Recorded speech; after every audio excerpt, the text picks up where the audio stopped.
Bonjour et bienvenue sur Bref de classe, le nouveau podcast de l'APHG, créé et animé par Nicolas Charles et Johan Chanoir. Sur celui-ci, vous trouverez des mises au point sur les nouveaux programmes de collège et de lycée, des bibliographies, ainsi que des propositions pédagogiques.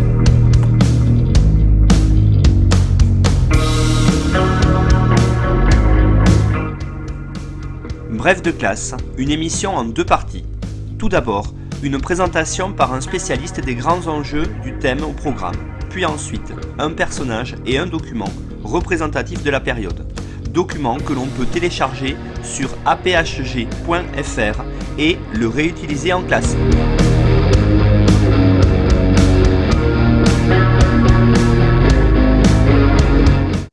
Bonjour à tous, bienvenue dans l'épisode numéro 19 de Bref de classe où je reçois aujourd'hui Ludovic Laloux. Bonjour Ludovic. Bonjour.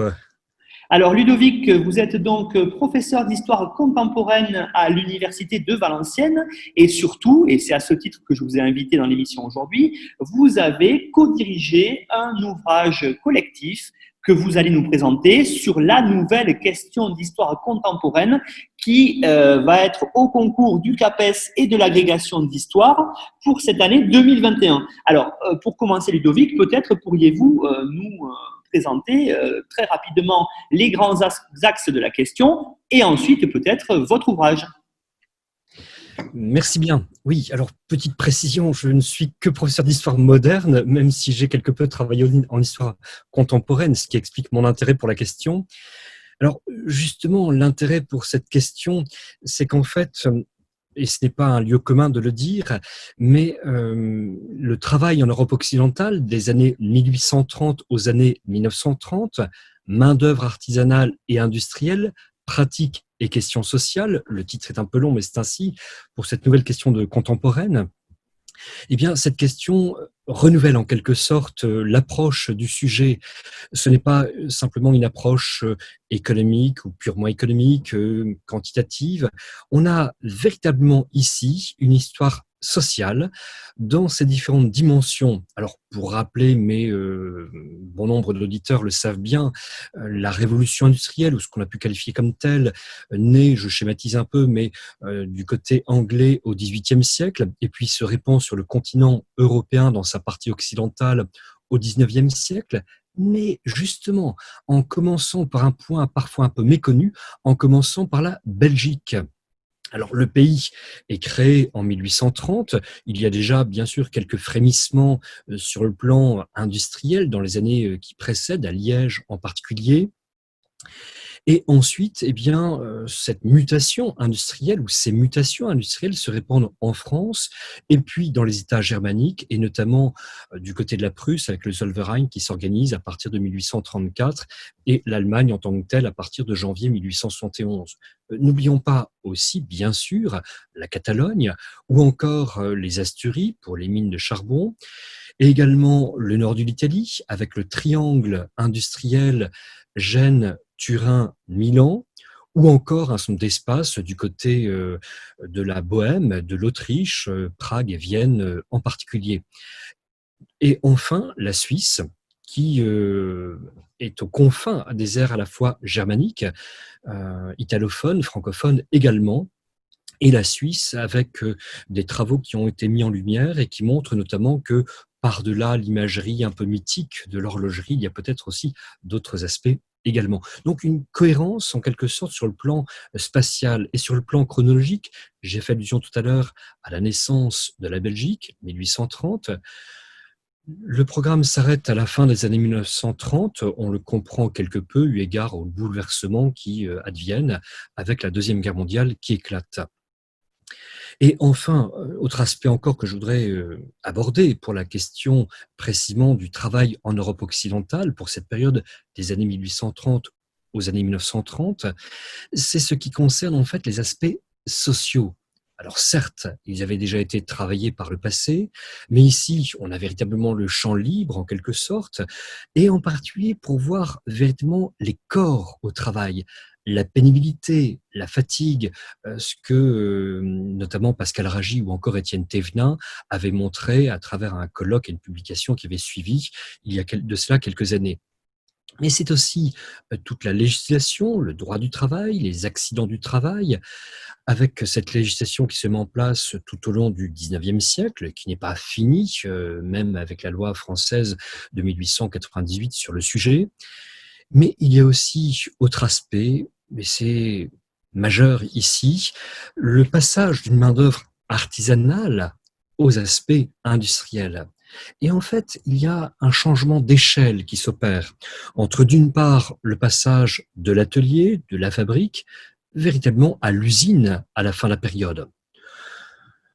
On le voit très nettement, on en donnera des exemples tout à l'heure, mais on voit très nettement donc le passage qui s'opère de l'un à l'autre. Alors, quelques points encore pour terminer ici, pour planter le décor en quelque sorte. Et pour légitimer, là encore, la cohérence du propos de ceux qui ont conçu le sujet, c'est qu'en 1828, par exemple, et ça Fabien Knitel l'a bien montré, c'est Mathieu de Dombasle qui met au point le principe de macération-diffusion avec un brevet qui suit peu après. Et même si on est bien d'accord avec le fait qu'il faut à peu près un demi-siècle, mais c'est assez fréquent à l'époque, il faut à peu près un demi-siècle pour que finalement cette idée de macération diffusée se répande. Alors du côté tchèque en particulier, au cœur de l'empire d'Autriche-Hongrie, puis du côté allemand, tandis que du côté français, alors que ça avait été à la pointe que la France avait été à la pointe du progrès au point de départ, il faut un bon demi-siècle pour finalement que cette mise au point se répande. Mise au point qui d'ailleurs est toujours utilisée avec la campagne betteravière qui s'ouvre dans quelques jours ici en 2020. C'est dire donc la prescience en quelque sorte de Mathieu de Dombasle ici en 1828. Et autre exemple encore, alors c'est un Français, mais on va avoir aussi la dimension internationale, c'est avec Barthélemy Timonier, qui en 1830 dépose un brevet pour une machine à coudre, mais il rencontre l'hostilité des tailleurs à propos de la confection des vêtements, et il va finalement vendre son brevet à un industriel britannique. Et donc, ce qui signifie que certes, la Grande-Bretagne, et l'Angleterre en particulier, la Grande-Bretagne a une large longueur d'avance au point de départ, mais en réalité, il y a d'autres pays, on l'a dit pour la Belgique déjà, pour la France notamment, il y a d'autres pays qui finalement se placent sur les rangs et qui rivalisent relativement honorablement. Rappelons notamment peut-être que par exemple, eh bien, l'ingénieur britannique Henry Bessemer obtient une aide financière de Napoléon III. Il a beau être britannique, il est aidé par l'empereur Napoléon III. Il y a bien donc finalement non pas tant une concurrence, mais parfois une véritable émulation qui se produit tout au long de cette période, ce que montre d'ailleurs assez largement Jean-Pierre Huillot, qui est professeur en Sorbonne et qui montre que finalement, par-delà l'idée d'une revanche, d'une concurrence, il y a bien parfois une complémentarité qui s'exerce et qui se fonde assez largement tout au long de la période. Alors Ludovic, vous nous avez présenté à l'introduction effectivement l'idée que ce nouveau programme prend en compte la dimension sociale du travail, vous l'avez dit, avec ses nombreuses mutations. Et puis vous avez commencé à évoquer avec nous cette idée qu'il va y avoir tout au long de ce long siècle qui est dans le cadre des bornes chronologiques de ce programme, de nombreuses mutations techniques. Alors ce qui est aussi peut-être, vous allez me dire, difficile pour les candidats, c'est qu'on est dans des mutations techniques parfois, j'allais dire, assez complexes, hein, comme vous avez présenté là, notamment dans le domaine de l'industrie sucrière, par exemple. Oui, effectivement, et complexe, c'est à la fois simple et complexe, puisque je reviens sur ce que Mathieu de Dombasle donc, a mis au point, le principe de macération-diffusion en 1828. En clair, c'est, alors au départ dans une cuve, aujourd'hui c'est dans un grand cylindre, mais le principe est le même, c'est que d'un côté on fait venir de l'eau chaude, aujourd'hui c'est à peu près à 70 degrés, et dans l'autre sens, ce sont des racines de betterave, donc ce qu'on appelle des cossettes très précisément, qui, avec une vie sans fin, eh bien, arrive à contresens. Et il y a un échange, c'est un phénomène d'osmose qui se produit. Et ensuite, on a un jus sucré que l'on obtient. Et ce jus sucré, par évaporation, permet d'obtenir du sucre, avec la phase aussi le passage par les centrifugeuses et aussi, bien sûr, ce qui concerne l'épuration du produit. Parce qu'au départ, on ne s'en rend pas tellement compte aujourd'hui, mais pour le sucre, on a un produit qui est un sucre brut, assez foncé, finalement, avec quelques impuretés. Et alors, j'entre ici dans des considérations techniques, mais elles sont bien de l'époque, elles n'ont plus cours aujourd'hui d'une certaine manière, avec ce qu'on appelle le noir animal. Le noir animal, ce sont en fait des os d'animaux qui sont calcinés et qui donnent ce qu'on appelle le noir animal. Et pratiquement tout au long du 19e siècle, c'est l'agent purificateur majeur qui est utilisé pour donc purifier le sucre et pour lui permettre d'obtenir une blancheur plus éclatante. Donc voilà, un exemple à la fois simple mais technique en même temps et très largement utilisé. Et donc on abandonne ici, d'autres principes, mais si on regarde les inventions et les brevets techniques au cours du 19e siècle, mais c'est vrai aussi pour le 20e, mais ils ont été particulièrement nombreux et dans l'industrie sucrière, on les compte par centaines, voire par milliers, donc le nombre de brevets qui ont pu être déposés. Et je voudrais aussi insister sur un autre point qui montre, là encore, l'intérêt de ce sujet et l'intérêt de sa conception. Véritablement, il a été bien conçu. Alors, le seul regret peut-être que l'on pourrait avoir, c'est la dimension américaine et qui n'est pas totalement à négliger. Je donne un exemple à propos de la taylorisation. Alors, on sait très bien que dans les usines Ford notamment et ailleurs, eh bien, l'action de Fred Taylor a pu être déterminante, c'est vrai.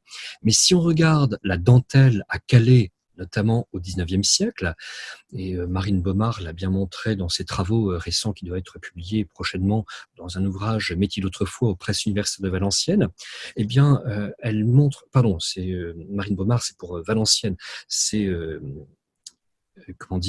Cassandre Delahaye qui montre ça pour Calais. Elle montre en fait que il y a bien eu une mécanisation qui a été introduite, à la différence du point d'Alençon, où Jean-Louis Lenoff montre bien qu'il y a ici une permanence de l'aspect artisanal de haute qualité, de très haute qualité. Et donc, on a bien ici plusieurs centres, pour prendre cet exemple de la dentelle, plusieurs centres très différents, avec d'un côté un schéma qui anticipe finalement les perspectives de Taylor. Je veux parler de la dentelle de Calais, tandis qu'à Calais, ce que montre Jean-Louis Lenoff, c'est qu'il y a eu une permanence de la qualité, donc relativement exceptionnelle, du travail réalisé donc par un certain nombre d'ouvrières spécialisées en dentelle, donc à Alençon.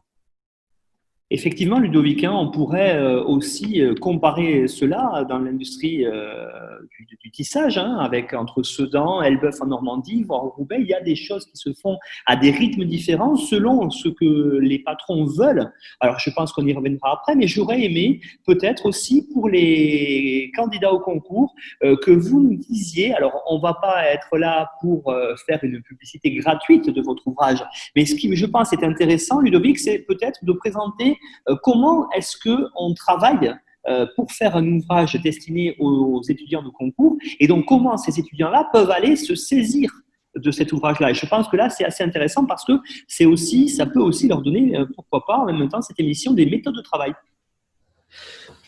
Oui, merci. Il n'est pas nécessairement évident de rédiger un ouvrage dans un temps relativement limité. Puisqu'en fait, pour être précis, la question d'histoire contemporaine, pour l'agrégation de géographie, avait été connue début avril dernier, mais en fait, c'est passé au journal officiel simplement le 19 mai pour le CAPES et l'agrégation en histoire. Et donc, il y a eu la confirmation seulement, officiellement en tout cas, seulement à ce moment-là. Donc, un délai assez court pour arriver à faire en sorte que le manuscrit soit terminé fin juillet et qu'il soit publié, sorti des presses, tout à fait première semaine, début août. Il est vrai que nous avons pu, je dis nous, Arnaud Peters, c'est moi qui est chercheur à l'Université de Liège, Arnaud Peters et moi avons bénéficié d'une équipe remarquable, exceptionnelle, ce n'est pas un vain mot de le dire, qui a su travailler dans les temps à rendre sa copie ou ses copies suivant les cas dès le mois de juin, Et donc, un travail qui était rapide et en même temps qui n'est pas bâclé, loin de là. Nous avons demandé à des personnes véritablement spécialistes de travailler telle ou telle question. Et nous avons eu vraiment beaucoup de chance, Arnaud Peters et moi, de pouvoir compter sur des personnes donc spécialistes, aussi bien en France, certes, mais aussi en Belgique, au Luxembourg. Je pense notamment à René Lebout, professeur émérite de l'Université de Luxembourg, ou encore un collègue de Düsseldorf, en Allemagne, ou encore une collègue tchèque à Prague, qui est professeur à à l'Université polytechnique de Prague, Marcela F. Mertova, ou encore une collègue suisse. Et donc, il y a véritablement un travail européen qui a été réalisé ici par, au total, 23 contributeurs, ce qui n'est pas rien, avec des questions de traduction aussi au passage. Et puis, pour réaliser finalement un ouvrage quand même de 452 pages, et qui, alors j'indique en quelques mots la structure de l'ouvrage. Il y a d'abord Jean-Louis Clément qui est maître de conférence à l'Université de Strasbourg, qui offre un point de vue introductif pour montrer la démarche du point de vue de quelqu'un qui se prépare au concours, soit l'agrégation ou du CAPES. Et il s'est apparu intéressant ici d'avoir cette perspective de quelqu'un qui se met véritablement dans la peau d'un candidat au concours et qui montre intellectuellement les étapes du cheminement à avoir, à propos notamment en particulier d'une réflexion concernant la problématique du sujet, l'appel aux sources, la bibliographie et ainsi de suite.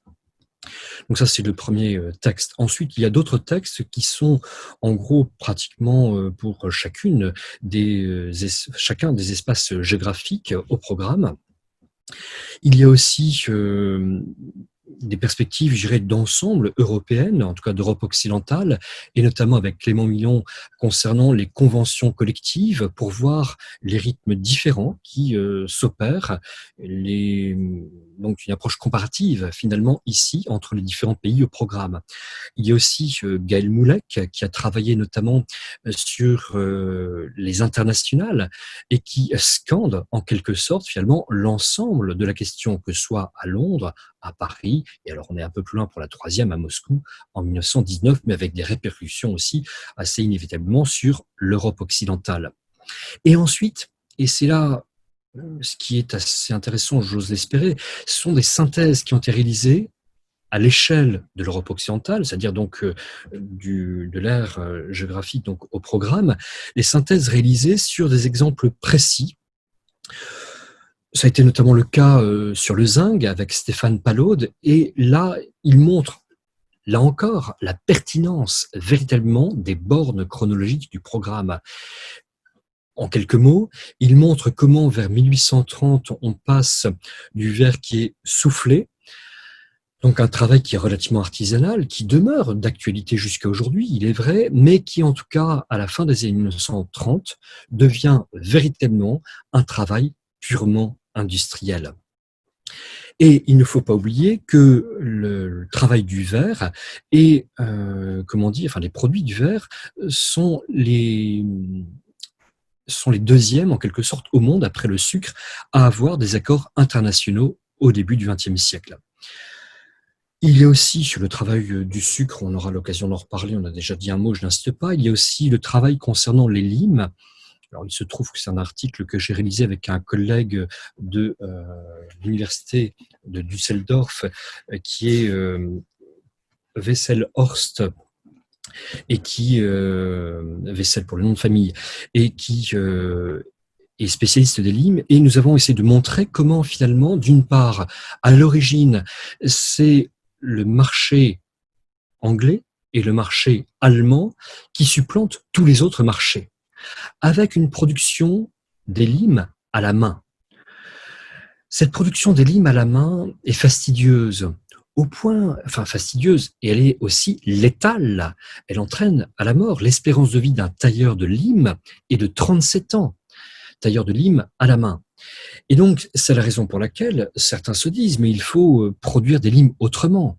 Alors, ça peut paraître un peu étonnant que l'on s'attarde ici sur les limes. Or, en fait, les limes constituent les outils majeurs, je mets cela au pluriel, les limes et les râpes, ce sont les outils majeurs de la révolution industrielle. Alors certes, François Jarige montre très bien actuellement l'importance notamment de la manivelle, et c'est particulièrement vrai. Mais en même temps, la lime, en termes d'outils, donc, joue un rôle essentiel à une époque où il n'existe pas de standardisation des pièces. Ce qui explique que, à l'aube du XVIe siècle, je dis bien à l'aube du XVIe siècle, Léonard de Vinci avait imaginé, en tout cas au crayon sur une feuille de papier, il avait imaginé une machine à tailler les limes. D'autres ont essayé par la suite d'améliorer le système, parce que là, on était resté à une ébauche sur le papier. Et notamment, on a William Chilton, du côté britannique, en 1833, qui tente à son tour de mettre au point une machine à tailler les limes. Mais le problème, c'est que la machine à tailler les limes, qu'elle soit imaginée par Léonard de Vinci ou par William Chilton en 1833, eh bien, ces idées sont finalement inapplicables en quelque sorte, dans la mesure où il faut réajuster à chaque fois, après chaque coup donné. Et un tailleur de lime est finalement beaucoup plus efficace quand il travaille à la main. J'explique en quelques mots, et c'est ce qui a été net à Sheffield, qui a été la capitale mondiale de la lime jusqu'aux années 1850, avant d'être détrôné, on va y finir dans un instant, mais à Sheffield, au cœur de l'Angleterre, qui est plongé dans cette révolution industrielle au XIXe siècle, eh bien, à Sheffield, avec 15 000 tailleurs de lime, on taille donc à la main de la manière suivante. C'est que d'abord, on se bouche les oreilles, parce que sinon, à 25 ans, on est sourd.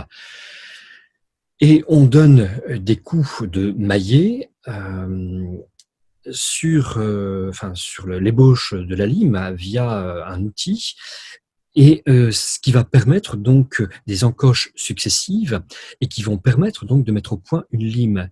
Mais ça signifie que c'est à raison de 10, 12, voire 14 heures par jour.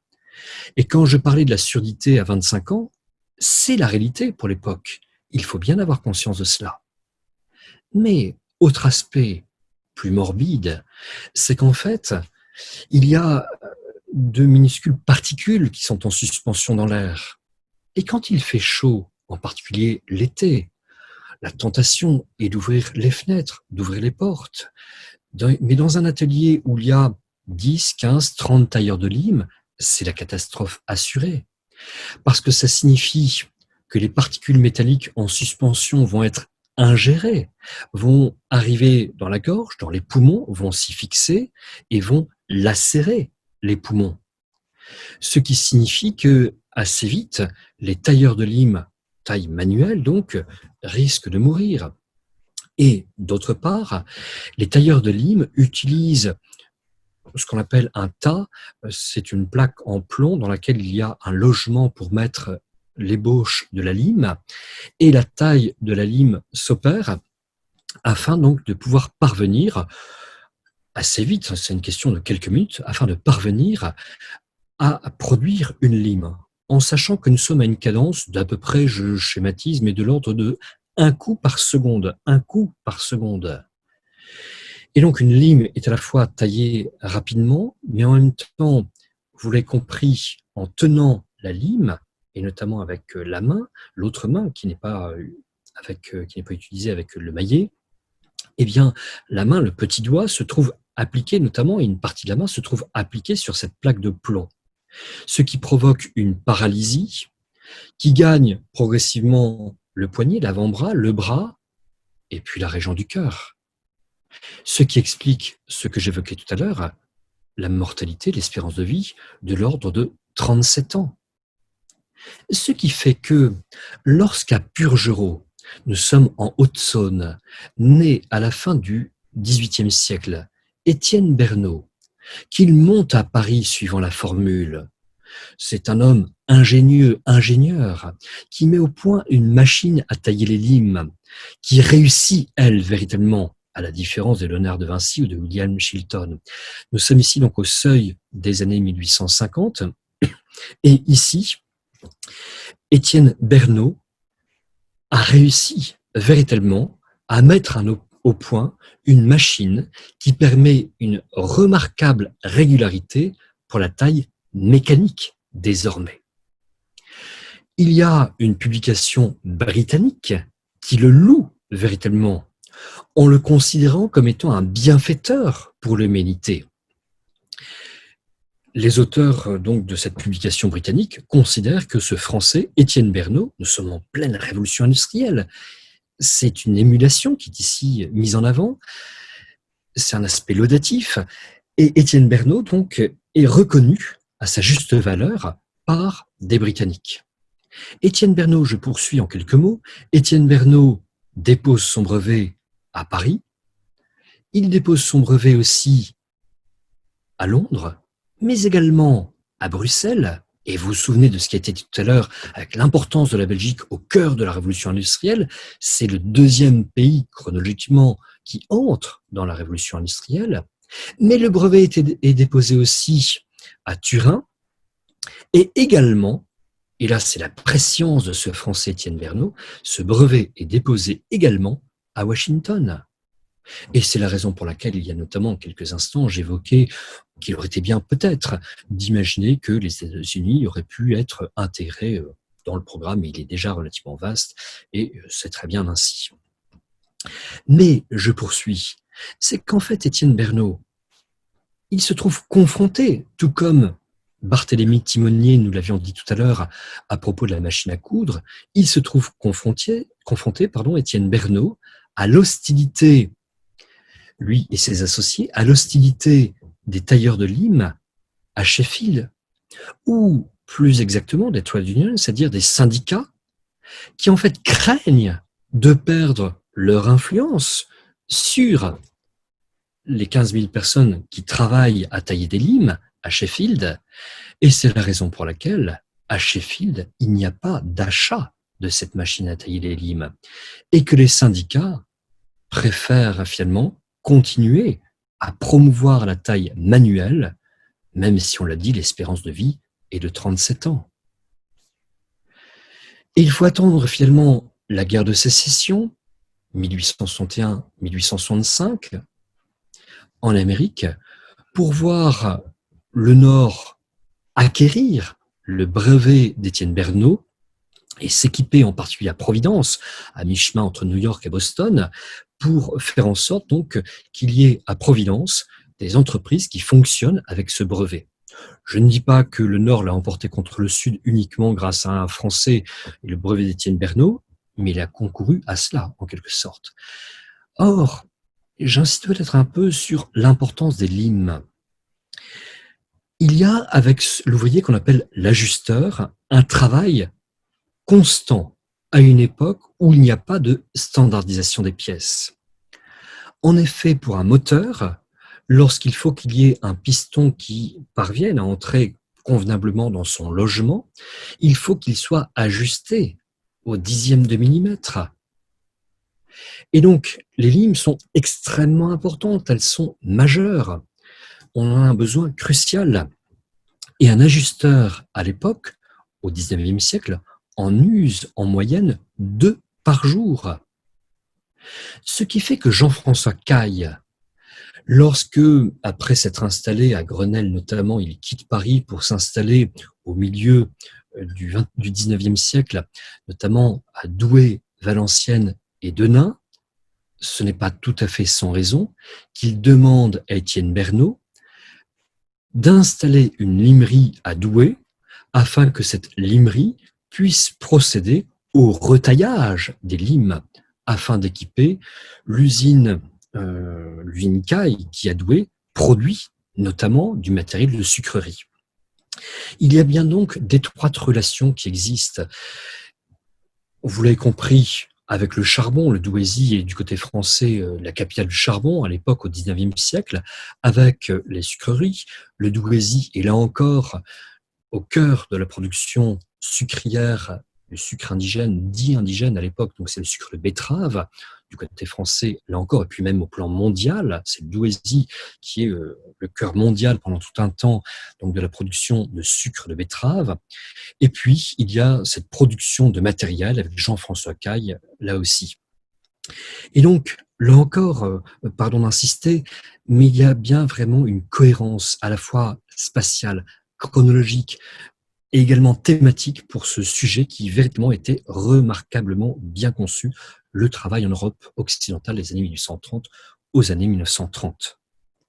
Alors Ludovic, c'est vrai que vous avez longtemps insisté sur cet exemple des limes, mais qui est tout à fait, je pense, révélateur de ce que veut cette question-là, qui est à la fois très vaste en termes d'espace, très vaste aussi en termes de métier ou de type d'industrie. Vous avez évoqué le zinc, le verre, le sucre, on va y revenir, parce que je vous pose une question sur aussi les lieux de l'industrie. Il ne faut pas oublier aussi que nous ne sommes pas que dans le monde urbain, qu'il y a des industries à la campagne, et le sucre est tout à fait révélateur de ça.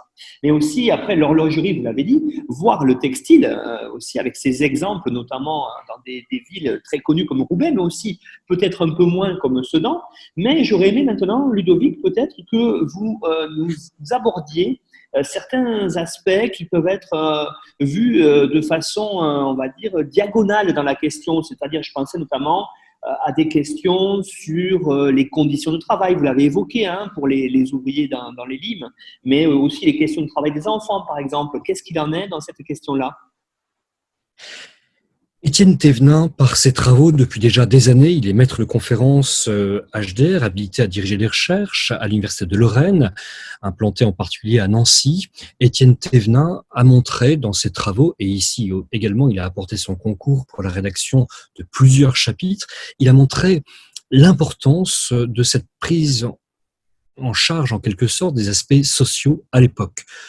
Et notamment, il le montre très bien avec les enquêtes et le parallèle qu'il montre, les enquêtes concernant le monde du travail qui sont réalisées par exemple du côté français avec le docteur Villermé en 1840, mais aussi avec le rapport Chadwick du côté britannique en 1842, ou encore en Belgique en 1843, sans parler des travaux d'Engel aussi concernant les aspects britanniques. Étienne Thévenin donc montre véritablement cette prise en compte, même si du côté belge, il est vrai que c'est sans doute plus tardif pour la traduction dans les faits sur le plan de la législation. C'est l'un des points qu'il met notamment en évidence et ce qu'Arnaud Peters se souligne également dans son travail sur le zinc. Mais il y a aussi, ce monde de la santé qui est déploré, ce monde, cette situation désastreuse que montre à l'époque Victor Hugo. Je rappelle les propos de Victor Hugo visitant les caves de Lille où il y a le travail du textile. Caves de Lille, on meurt sous vos plafonds de pierre. Caves de Lille, on meurt sous vos plafonds de pierre. Donc il y a une prise en compte par les différentes enquêtes qu'on a citées tout à l'heure. Il y a une prise en compte également par un certain nombre de personnes de l'époque, d'hommes en littérature ou d'autres encore, et tout cela se trouve mis en exergue donc par, on l'a dit, Étienne Thévenin. Et je voudrais évoquer aussi un autre aspect concernant le domaine de la santé, et notamment également les aspects religieux. Les liens sont assez étroits ici. Et c'est en particulier le cas à Turin avec Don Bosco, qui en fait, lors d'une épidémie de choléra, fait venir les aînés de son patronage. Alors, le patronage, c'est un lieu d'accueil, d'hébergement, mais aussi de formation pour des jeunes, désœuvrés, démunis à la rue. Et ces jeunes, donc, se forment à des métiers de tailleur, notamment d'ébéniste ou d'autres encore. Or, lors d'une épidémie de choléra donc à Turin au milieu du XIXe siècle, Don Bosco fait venir les aînés du patronage, ils sont volontaires, ils n'ont pas de masque à la différence d'autres périodes, mais ils y vont. Il faut préciser au passage qu'il n'y aura aucun de ces jeunes qui ne va être affecté par le choléra. Et ils apportent leur concours. Et donc, on a ici des liens étroits entre ces jeunes en situation d'apprentissage, également, finalement, la question du monde de la santé auquel ils se trouvent confrontés dès leur jeune âge.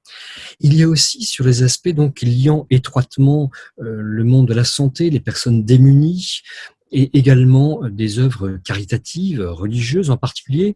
Et je pense notamment à la fondation par Jeanne Jugan des Petites Sœurs des Pauvres pour œuvrer en faveur des plus démunis. Nous sommes en 1839.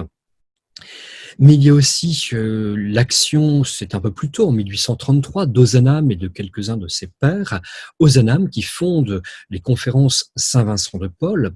Et ce que Ozanam, Baillet et d'autres veulent montrer, ou les points sur lesquels ils veulent insister notamment, c'est qu'il ne s'agit pas d'assister les personnes, Certes, il s'agit de venir en aide, mais de faire en sorte qu'elles se relèvent aussi par elles-mêmes, en quelque sorte, leur donner une impulsion par des visites, par un soutien matériel, mais aussi que les personnes se prennent en charge elles-mêmes. Et c'est aussi finalement, plus tardivement il est vrai, mais ce que propose l'abbé Cardijn, je prononce à la néerlandaise, l'abbé Cardijn, Joseph Cardijn, c'est un prêtre qui, en Belgique, fonde en 1924 la jeunesse ouvrière chrétienne, qui va se développer ensuite 2 ans plus tard à Clichy, en France, à bordure de Paris, et puis également en Espagne aussi.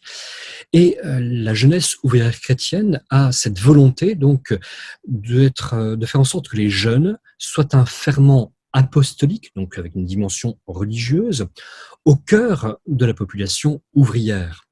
Et l'idée avec l'abbé Cardijn est de faire en sorte donc que ce soit des ouvriers par et pour les ouvriers, et que ce ne soit pas quelque chose qui soit finalement imposé de l'extérieur.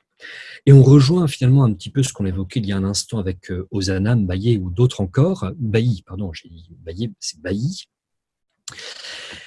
On voit également une action similaire avec Monseigneur Kettler à Mayence tout au long de la période. Et là, on a notamment les travaux qui ont été réalisés par un collègue de l'université de Reims qui montre très bien donc cette action en Allemagne sur le plan caritatif et confessionnel avec Thomas Niklas, donc qui est professeur à l'université de Reims. Et il montre donc toute l'importance, non seulement de Monseigneur Kettler, mais également de bien d'autres personnes. Et ce, avant Karl Marx, je veux dire par là qu'on évoque souvent le manifeste de Karl Marx 1848, mais l'action de tel ou tel de ces personnages donc a été antérieure à cette dimension donc lancée par Karl Marx. Je voudrais également citer l'action de Philibert Vrault.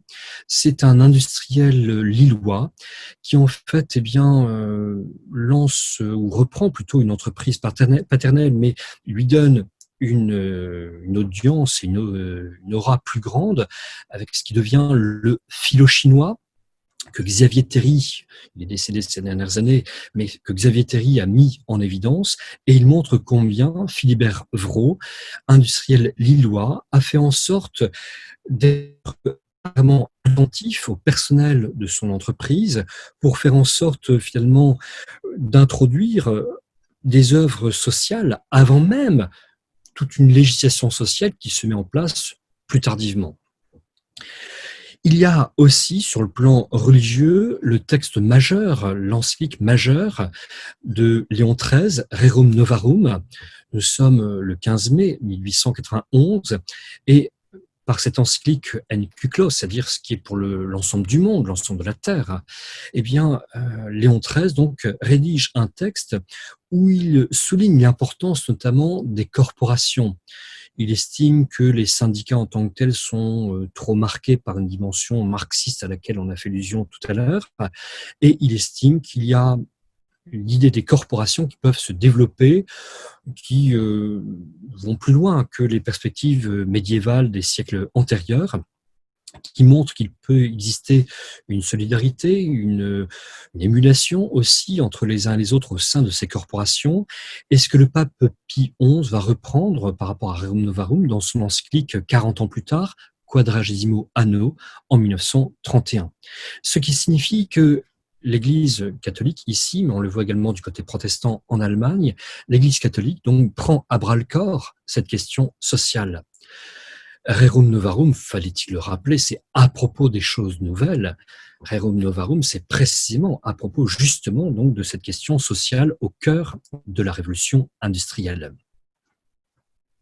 Alors justement, Ludovic, vous avez commencé à l'évoquer, effectivement, il y a une dimension religieuse qui est tout à fait prégnante sur cette époque-là. On est encore dans une période où la religion est, surtout en Europe de l'Ouest, peut-être le cas français est à nuancer un peu plus tard, mais en tout cas dans les autres pays, très importante. Et puis il y a de l'autre côté, vous l'avez dit, les syndicats, avec cette émergence depuis le milieu du 19e siècle, vous avez évoqué tout à l'heure Engels, d'un certain internationalisme. Alors qu'est-ce qu'on peut dire dans le cadre de cette question-là sur cette naissance véritablement à la fois politique, mais aussi syndicale, de la conscience politique chez les ouvriers? Alors, il y a différents aspects ici. Il y a d'une part, donc, on l'a dit tout à l'heure, avec le manifeste de Karl Marx 1848, avec 1864, la première internationale, 1889, la deuxième, 1919, la troisième avec Moscou.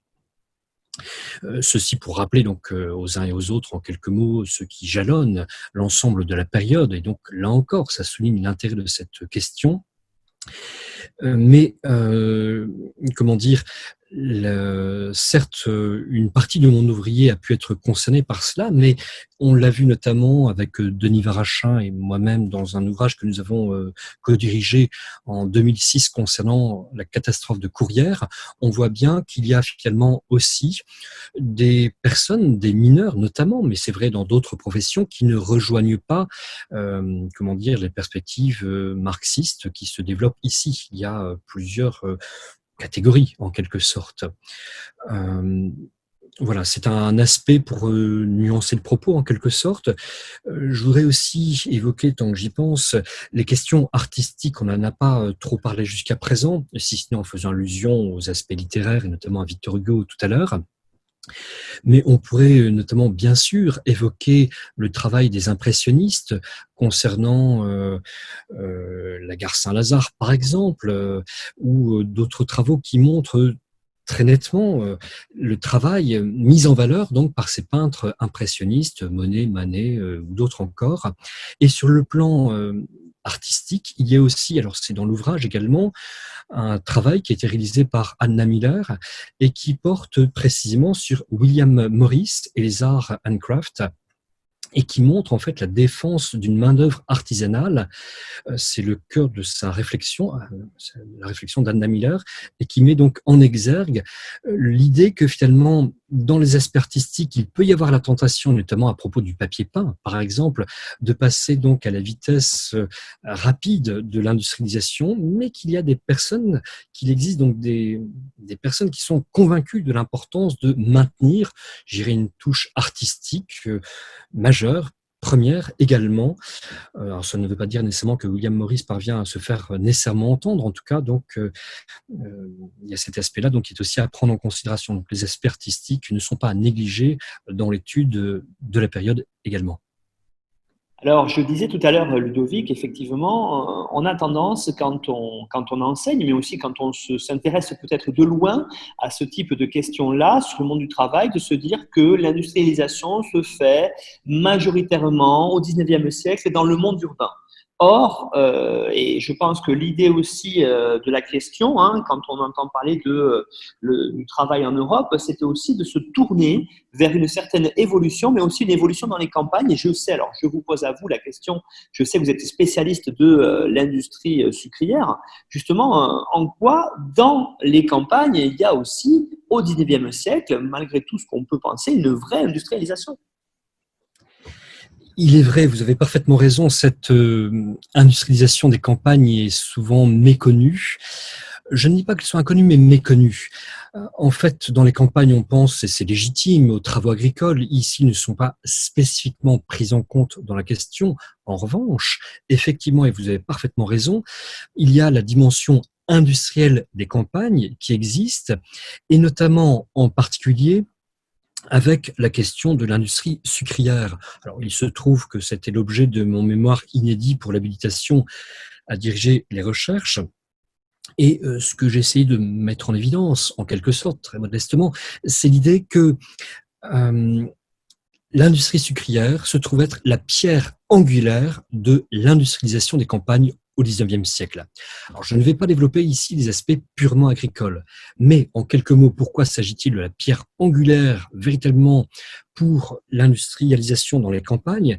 C'est qu'en fait, les betteraves, les betteraves à sucre, on ne va pas pour les transformer, pour en extraire le sucre, on ne va pas les transporter au cœur des villes pour des raisons évidentes.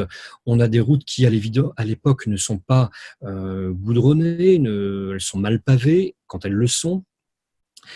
Et donc, on va produire du sucre sur place et on commence à produire du sucre dans des fermes. Et ensuite, ces fermes se transforment, plutôt ces fabriques se transforment et deviennent de véritables usines. Et c'est le cas notamment à partir de 1863 à Saint-Leu-des-Serrans, dans l'Oise, avant d'avoir d'autres véritables usines en France. Mais on verra aussi qu'en Bohême, ça a été un exemple particulièrement remarquable pour l'industrialisation des campagnes. J'y reviendrai dans un instant. Mais en fait, outre les sucreries, alors j'emploie le terme de sucrerie de manière large pour englober aussi bien les fabriques de sucre que les usines. Donc les sucreries sont dans les campagnes, à la différence des raffineries de sucre qui sont, elles, dans les villes ou en bordure des villes.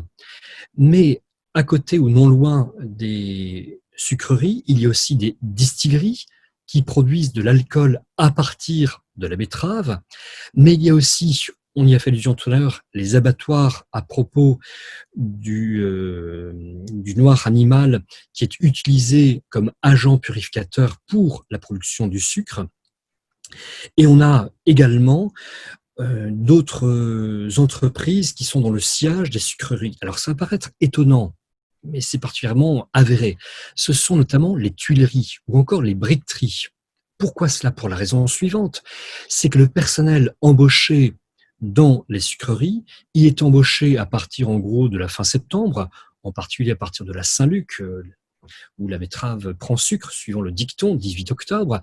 Et puis, les sucreries fonctionnent encore, en gros, jusqu'au mois de janvier.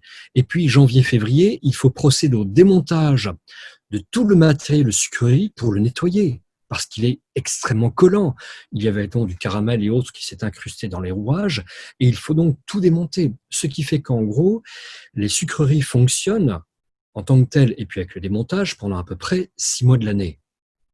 Mais les 6 autres mois de l'année, que convient-il de faire? Certes, certaines personnes vont être employées dans les travaux des champs pour labourer, pour également semer, pour, nous sommes avec la betterave, pour biner, sarcler les betteraves, pour les démarier également, et puis également pour assurer la récolte, c'est-à-dire l'arrachage, et ce qui est à l'époque particulièrement pénible. Et on revient à cette pénibilité du travail évoquée au tout début de notre propos.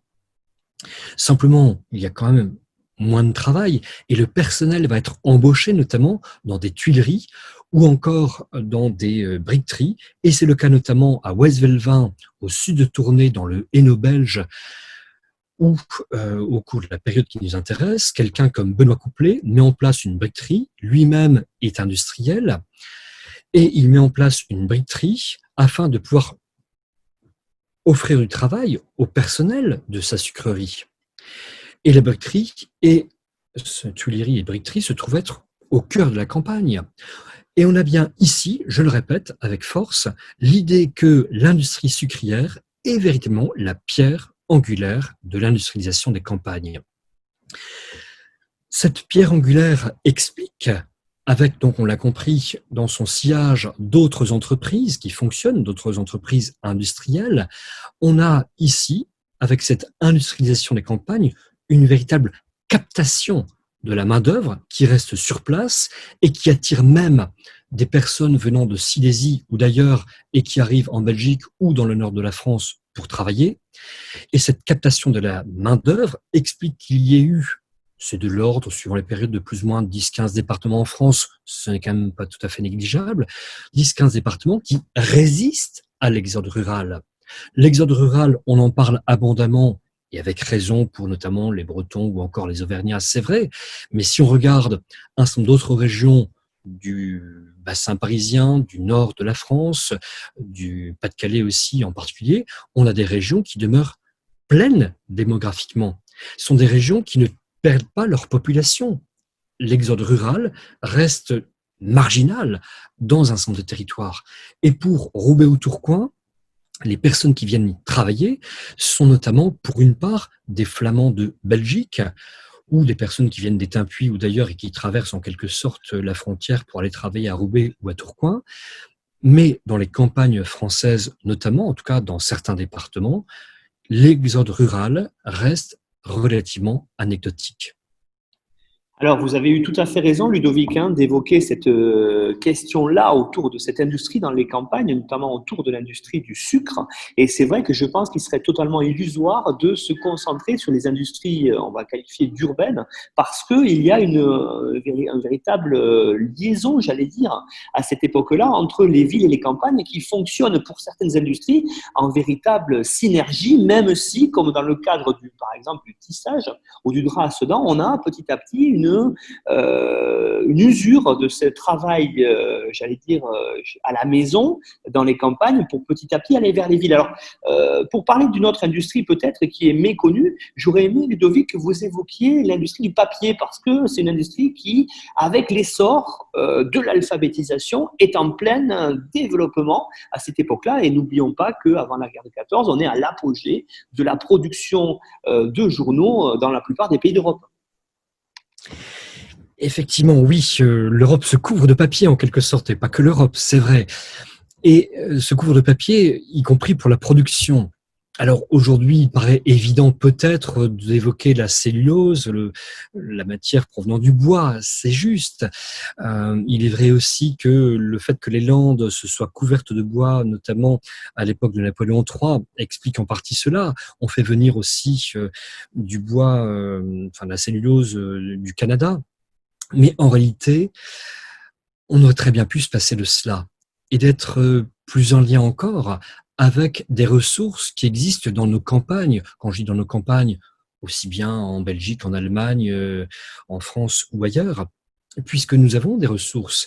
Et on l'oublie trop souvent, mais la paille notamment peut très bien être utilisée pour le papier ou encore pour le carton.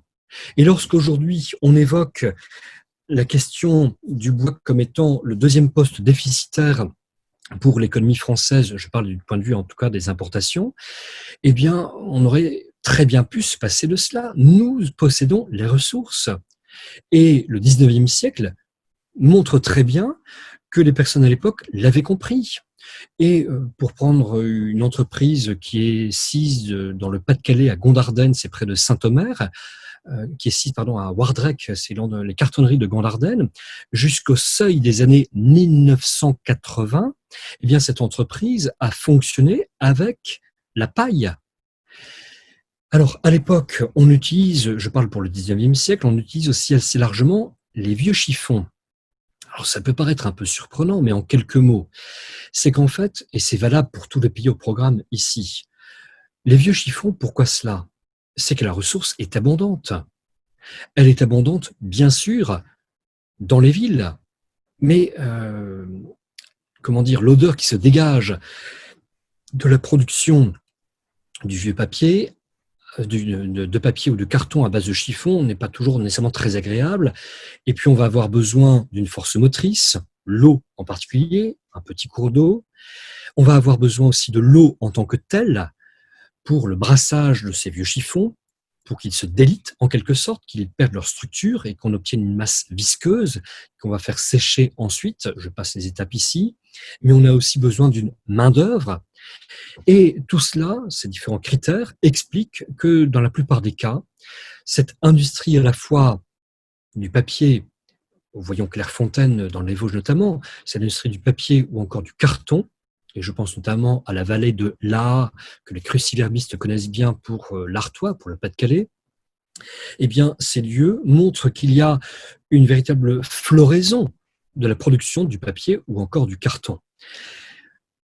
Là encore, au cœur de la période qui nous intéresse, il y a une évolution majeure qui survient.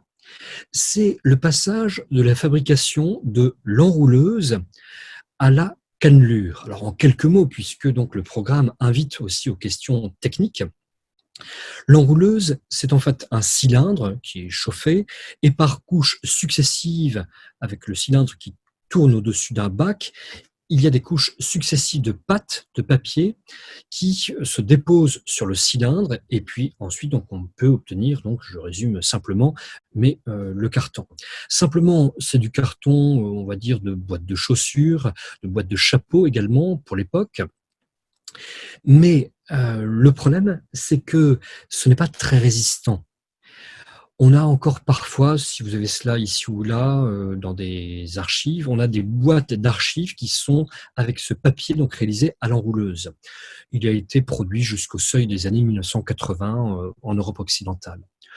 Aujourd'hui, et de longue date déjà, depuis la fin du 19e siècle, on lui préfère le carton avec des cannelures, c'est-à-dire en fait on a une feuille et puis collé dessus avec une colle à base d'amidon. On a les ressources agricoles là encore largement.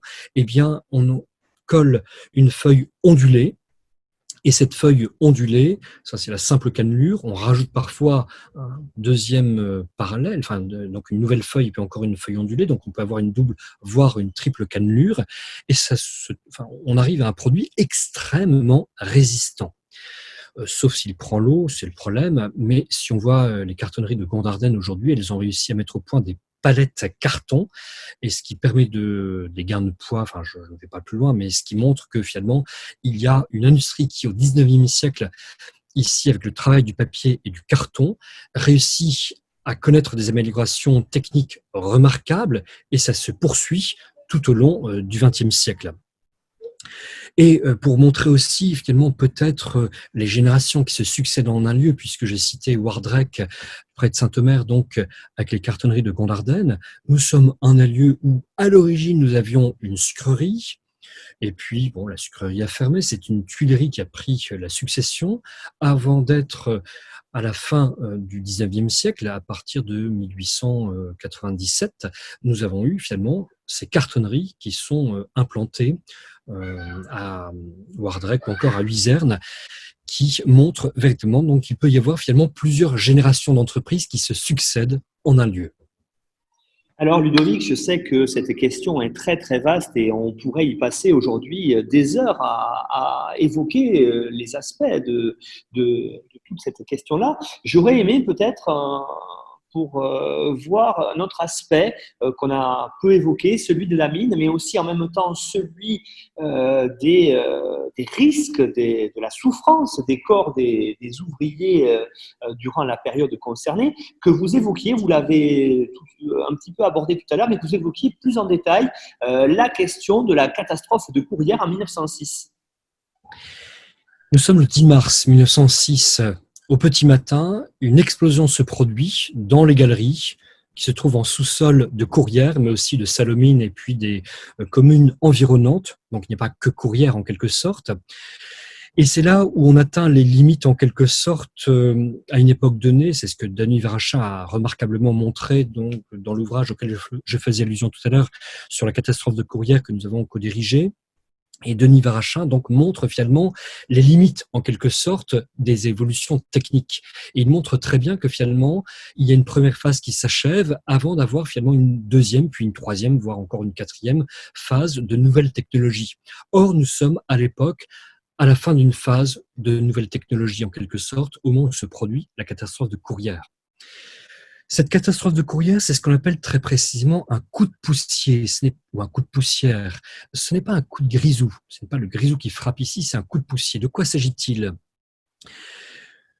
Il y a une amélioration de l'extraction qui se produit avec des procédés donc d'abattage de charbon qui sont avec de meilleurs rendements, donc on extrait davantage de charbon, mais simplement cela génère davantage de poussière. Or, il faut savoir que lorsqu'il y a 950 grammes de poussière de charbon en suspension par mètre cube d'air, si on y ajoute une étincelle, c'est quasiment l'explosion assurée. 950 grammes de poussière de charbon en suspension dans l'air. Ça paraît beaucoup et peu à la fois. Il faut savoir que pour le sucre, quelques dizaines de grammes peuvent suffire dans un silo pour procéder également à une explosion. Ce qui explique aussi au passage que le sucre soit utilisé dans certains explosifs. Je n'en dis pas plus. Je reviens donc à Courrières, ce qui se produit donc le 10 mars 1906. C'est une véritable catastrophe. On dénombre 1 millier de morts officiellement, 1099 morts, mais il est probable qu'il y en ait quelques-uns en plus. Des Français, des Belges notamment, mais quelques autres en plus. Et il s'agit ici d'un événement qui est éminemment dramatique avec des familles qui sont décimées, où le père et plusieurs fils sont morts. C'est un drame véritablement localement, c'est vrai, mais aussi internationalement. On l'a dit, il y a notamment des mineurs belges qui sont là, mais on a aussi des sauveteurs, je dis bien des sauveteurs qui viennent d'Allemagne. Et tout à l'heure, quand nous évoquions Jean-Pierre Huillot qui montrait très bien que finalement, par-delà l'idée d'une revanche, qu'on évoque à juste titre par certains côtés, il y a aussi des liens étroits qui existent de générosité, d'altruisme par-delà les frontières. Eh bien, notre collègue a parfaitement raison de montrer cela, et on le voit notamment ici, à Courrières, où des sauveteurs allemands viennent apporter leur concours. Ils descendent dans les mines de charbon, donc à Courrières, ils descendent avec leurs scaphandres, avec leurs masques, et là, les Français se rendent compte qu'ils n'ont pas finalement le matériel de sécurité adéquat au même niveau. Pour montrer un autre aspect concernant l'importance finalement de Courrières, c'est sur le plan linguistique. Sur le plan linguistique, c'est notamment l'apparition dans la langue française du mot rescapé. Et c'est un terme qui vient du picard. Rescapé, jusqu'à présent, on utilisait dans la langue française le mot réchappé. Mais localement, les mineurs, un certain nombre viennent de Picardie, et le picard est la langue qui est aussi utilisée assez largement dans le sud de l'Artois et puis du côté du Hainaut. Dans cette langue picarde qui est utilisée par un certain nombre de mineurs, c'est le mot de rescapé qui va être employé et qui va être finalement utilisé par les journalistes eux-mêmes qui viennent relater la catastrophe de Courrières. Mais comme rayonnement également, je voudrais évoquer le fait qu'il y a eu une collecte qui a duré plus d'1 an et qui a été véritablement internationale, au point que des personnes de Russie, d'Argentine ou encore d'Australie ont versé leur obol pour venir en aide aux familles des mineurs donc, qui étaient endeuillés à Courrières. Et autre conséquence également, c'est le fait qu'il y ait, en France en tout cas, notamment la création du ministère du Travail qui découle assez directement de la catastrophe de Courrières et qui est fondée précisément au cœur de l'année 1906. Alors peut-être, puisque vous avez évoqué l'idée de mettre un terme à notre propos, et il est vrai, j'aurais évoqué aussi à propos des mineurs la question du logement, de l'habitat. On parle notamment des corons, et c'est vrai, en les décriant quelque peu, à juste titre. En même temps, quand on compare les corons, ou même aussi les courets à Roubaix, Tourcoing ou ailleurs, les courets, ce sont des maisons relativement entassées en quelque sorte à propos d'usines. Ces corons ou ces courets illustre néanmoins quand même quelque peu pour l'époque un certain progrès social. Alors ça peut paraître surprenant de le dire, mais j'insiste, lorsque vous avez des personnes qui ont connu dans les campagnes, avant l'exode rural, des maisons avec un toit de chaume, avec des murs en torchis, avec des rats, des musaraignes ou autres qui viennent, différents rongeurs, donc qui viennent dans les maisons, eh bien lorsque les personnes trouvent des maisons en dur, avec des briques, avec des tuiles, avec un point d'eau dans la cour, dans la courée, avec à l'autre extrémité de la courée, pour des raisons sanitaires qu'on imagine volontiers, les toilettes, on a finalement une amélioration des logements qui est sans commune mesure avec ce qu'un certain nombre de personnes pouvaient connaître dans les campagnes. Et notamment, par exemple, dans le pays de Caux, en Haute-Normandie, où on avait 1 ou 2 points d'eau par village. Et donc, dans les courées où lorsque le point d'eau se trouve à 30 mètres ou à 50 mètres, eh bien, finalement, les personnes se trouvent dotées d'améliorations qu'elles n'avaient pas connues jusque-là. Ce qui conduit à dire, en quelque sorte, que finalement, certes, on est bien d'accord, la belle époque n'a pas été nécessairement belle pour tout le monde, mais qu'il y a eu à la fois des améliorations, qu'effectivement, il y a aussi des imperfections, des problèmes qui surviennent, qui subsistent également. En tout cas, c'est une période de transformation. Et c'est un beau travail de réflexion que nous offrent ceux qui ont concocté ce sujet, donc sur ce travail en Europe occidentale des années 1830 aux années 1930. Alors Ludovic, pour véritablement conclure, on a une partie de cette période-là qui est souvent appelée la Belle Époque. Est-ce que vous pensez, vous Ludovic, qu'on peut continuer à la qualifier comme ça, ou est-ce que peut-être cette question sur le monde du travail nous engage à nuancer cette expression-là? Alors, il est indéniable que cette expression peut légitimement être conservée dans un certain nombre de situations, mais en même temps, il est vrai qu'il convient de la nuancer. Et pour donner un écho à une conversation récente avec plusieurs collègues, il est véritablement vrai que, notamment, par exemple, le patronat lyonnais ou du nord de la France ou dans la Ruhr ne se trouve pas nécessairement être avec les mêmes, comment dire, les mêmes références, en quelque sorte, sur le plan confessionnel, par exemple, sur le plan des valeurs des uns et des autres. Et donc, il faudrait nuancer assez largement. Et il est vrai qu'à Guise, au Creusot, avec Schner ou ailleurs, il est vrai qu'on a des situations extrêmement différentes et donc le sens de la nuance auquel vous avez fait appel, effectivement, s'impose. L'expression de belle époque peut tout à fait se comprendre, mais avec des nuances également. Bien, Ludovic Laloux, je tenais à vous remercier pour cette intervention qui, j'espère, rendra service à tous ceux qui préparent le CAPES et l'agrégation. Et je rappelle aussi que le podcast Bref de classe a réalisé une émission, c'était l'émission numéro 10 avec François Jarige sur l'industrialisation, mais c'était dans le cadre du nouveau programme de lycée. Mais je pense que là aussi, les candidats pourront aller y trouver d'autres informations complémentaire qui leur permettra d'approfondir le travail. Alors Ludovic, vous allez nous donner une petite bibliographie ainsi que de quelques indications qui seront sur le site apheg.fr pour permettre à tout le monde d'aller encore plus loin et de réussir ces concours très exigeants. Merci beaucoup Ludovic et à bientôt. Oui, je vous remercie Nicolas Charles, c'est très aimable. Je voudrais juste ajouter un point à propos de l'ouvrage que j'ai pu co-diriger avec Arnaud Peters. Il a été publié aux Presses Universités de Valenciennes et l'éditeur a tenu à faire en sorte, dans la perspective d'aider au mieux les candidats au concours, d'offrir un prix relativement bas, 452 pages à 19 €. L'effort a été relativement considérable de la part de l'éditeur et je tiens à le remercier très sincèrement. Merci en tout cas beaucoup Nicolas Charles pour cette interview.